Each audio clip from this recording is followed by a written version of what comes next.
Selanjutnya kita akan simak informasi terpopuler situs cnbcindonesia.com yang menjadi sorotan pasar keuangan dalam Hot News. Kita ke informasi yang pertama.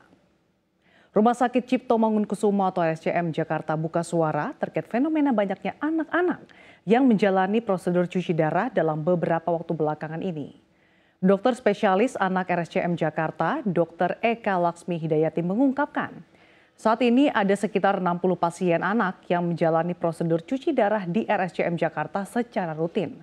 Dr. Eka mengatakan prosedur yang dilakukan oleh anak-anak tersebut adalah hemodialisis dan Continuous Ambulatory Peritoneal Dialysis atau CAPD.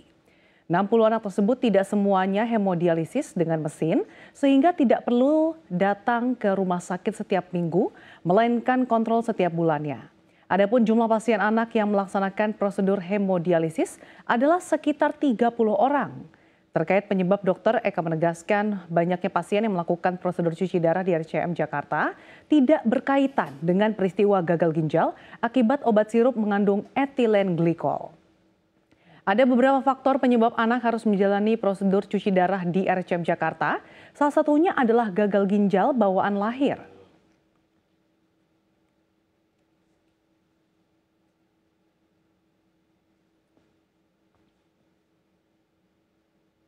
Kelas menengah Indonesia tengah menghadapi tekanan daya beli. Mereka makin sering datang ke pusat perbelanjaan tapi hanya untuk jalan-jalan.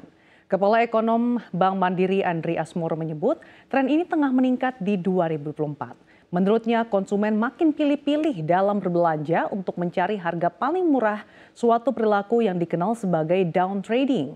Down trading merupakan perilaku konsumen ketika individu atau rumah tangga memilih alternatif yang lebih murah dibandingkan yang mereka beli sebelumnya. Fenomena ini seringkali disebabkan oleh kombinasi beberapa faktor seperti tekanan ekonomi, perubahan kondisi keuangan pribadi, dan pergeseran preferensi konsumen. Andri menyebut kelas menengah sedang mengembangkan perilaku melakukan pembelian dalam jumlah yang lebih sedikit namun lebih sering. Mengutip data Mandiri Spending Index, Andri menyebut rata-rata nilai belanjaan dalam keranjang konsumen pada 2024 turun 0,9% dibandingkan periode yang sama tahun lalu.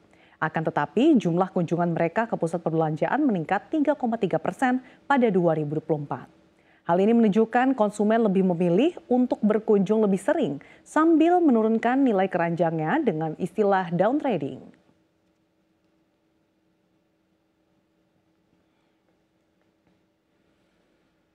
Beralih ke informasi terpopuler dari mancanegara. Beberapa negara Eropa kini memperkenalkan kembali dan memperluas wajib militer. Ini dilakukan di tengah meningkatnya ancaman Rusia. Sebagian besar melakukan kebijakan tersebut untuk meningkatkan pertahanan. Namun sebagian lagi melakukan kebijakan itu untuk sesuatu yang lebih jauh. Hal ini setidaknya dikatakan Kepala Penelitian Eurasia di Foreign Policy Research Institute Robert Hamilton. Pernyataan yang sama juga dikatakan Jenderal Wesley Clark yang menjabat sebagai Panglima tertinggi Sekutu NATO Eropa. Risiko terjadinya perang yang lebih besar di Eropa semakin meningkat setelah Presiden Rusia Vladimir Putin akhirnya melakukan konflik terbuka di Ukraina demi mencapai tujuannya untuk menciptakan kembali kekaisaran Soviet. Beberapa negara Eropa yang melakukan wajib militer kebanyakan berada di wilayah Skandinavia dan Baltik. Mereka yang gagal mendaftar bahkan diperingatkan dengan denda dan hukuman penjara. Negara-negara itu antara lain Latvia, Norwegia, Lituania, Finlandia, Swedia, dan Jerman. Di Inggris, sejumlah wacana untuk menghidupkan kembali pun muncul.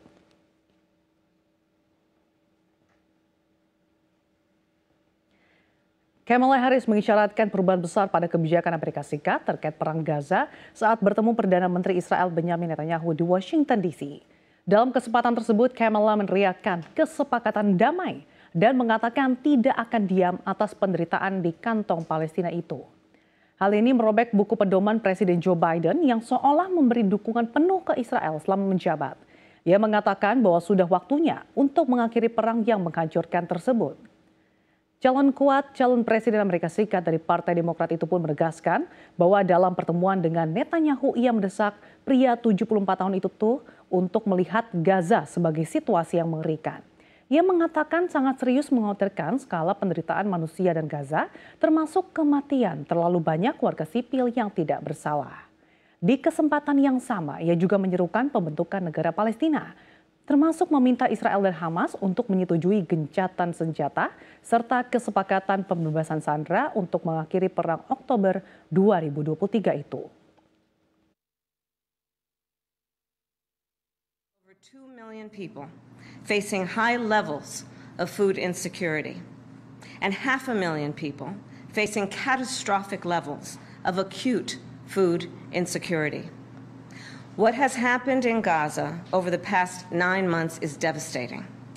The images of dead children and desperate, hungry people fleeing for safety, sometimes displaced for the second, third, or fourth time.